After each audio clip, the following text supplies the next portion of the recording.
Општина Илинден и Државното средно училиште со ресурсен центар Димитар Влахов потпишаа меморандум за соработка со кој се отвора ново поглавје во промоцијата на инклузивното образование и подигнувањето на свеста за лицата со оштетен вид кај младите. Меморандумот го потпишаа градоначалникот на општина Илинден Александар Георгиевски и директорката на училиштето Димитар Влахов Александра Јаковчевска.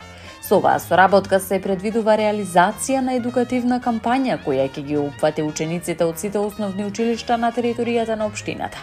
Во рамки на кампањата ќе се организираат интерактивни работилници и едукативни предавања, преку кои учениците ќе имаат можност директно да се запознаат со своите врсници со оштетен вид.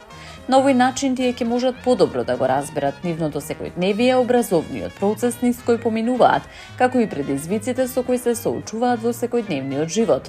Од општина Илинден посочуваат дека иницијативата има за цел да придонесе кон развивање на емпатија, толеранција и почитување на различностите кај младите генерации.